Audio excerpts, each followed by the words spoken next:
Assalamualaikum warahmatullahi wabarakatuh.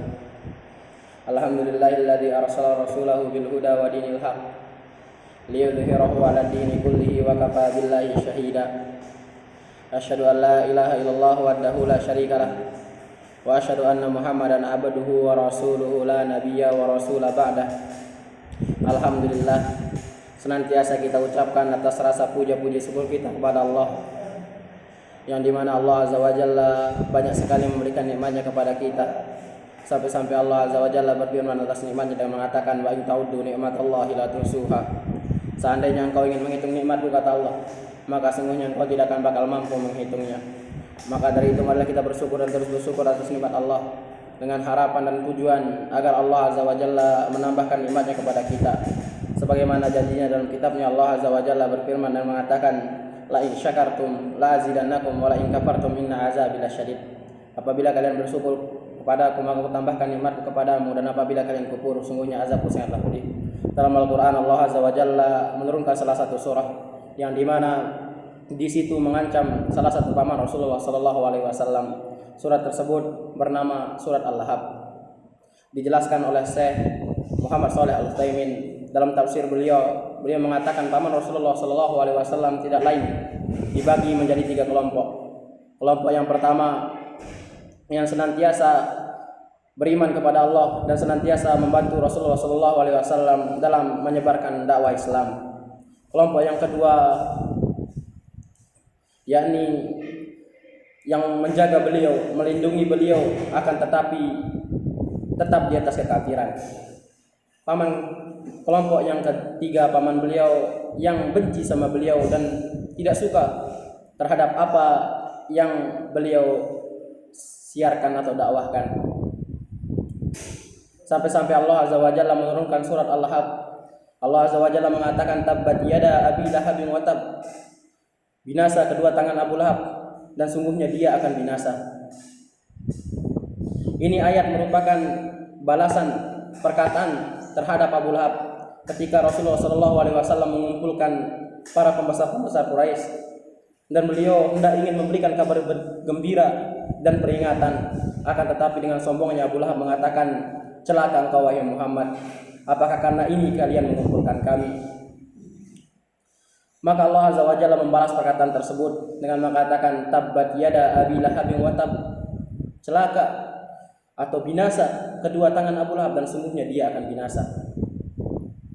Dan Allah Azza wa Jalla menyelanjutkan firman-Nya, ma aghna anhu maluhu wa ma kasab. Dan tidak berguna harta dan apa yang Abu Lahab usahakan. Yang dimaksud tersebut, kata beliau adalah, Syekh mengatakan ini adalah sebuah pertanyaan, apakah tidak berguna harta atau apa yang Abu Lahab usahakan? Maka jawabnya, tidak berguna sama sekali. Hartanya dan apa yang ia usahakan tidak akan pernah bisa melindungi dia dari azab api neraka. Maka dari itu Allah Azza wa Jalla melanjutkan firman-Nya dengan mengatakan, sayasla naron zata lahab.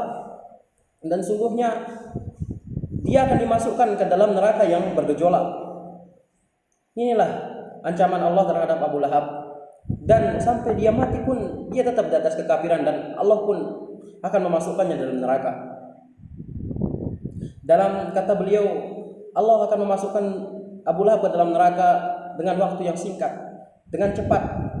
Karena betapa lama pun kita hidup di dunia ini, sungguhnya dunia ini adalah tempat yang kesinggahan yang sementara. Sebagaimana pepatah Arab mengatakan, kullu atin qarib. Sungguhnya yang akan datang itu cepat. Akhirat yang akan datang itulah suatu hal yang cepat. Makanya Allah Azza wa Jalla melanjutkan firman-Nya, wa mar'atuhu hammalatal hatab. Dan begitu pula istrinya yang membawa kayu bakar. Istri beliau adalah orang yang dihormati, dalam wanita yang dihormati di suku Quraisy. Akan tetapi kehormatannya tidaklah berguna karena dia membantu suaminya menghalangi dakwah Rasulullah dan ikut membenci Rasulullah sallallahu alaihi wasallam. Makanya dia dihinakan dan mengatakan pembawa kayu bakar. Kenapa dikatakan pembawa kayu bakar? Karena pernah suatu ketika dia membawa kayu yang berduri. Dia mencari kayu berduri dan diletakkan di jalanan yang Rasulullah sallallahu alaihi wasallam akan lalui. Makanya Allah mengatakan, saya selana naran zata lahab. Dan saya selana rozat lahab, dan kain dan tali serabut yang terlilit di lehernya. Ini adalah perkataan yang sangat hina untuk Ummu Jamil atau istrinya Abu Lahab, karena dia sendiri rela menghinakan dirinya demi menyakiti keponakannya. Dia rela membawa tali mengelilingi di lehernya dan untuk pergi ke gurun pasir untuk mencari kayu yang berduri, dan dia letakkan di jalan-jalan Nabi Shallallahu Alaihi Wasallam. Inilah ancaman yang Allah berikan kepada dia sebelum dia mati, dan sampai mati pun dia tidak dapat memeluk agama Islam. Inilah bentuk bahwa sungguhnya Al-Quran itulah kebenaran yang nyata, dan dibuktikan dengan ayat ini. Maka semoga kita bisa mengambil faedah dari kisahnya paman Rasulullah Sallallahu Alaihi Wasallam. Sungguhnya hidayah itu di tangan Allah Azza wa Jalla, bukan di tangan siapapun.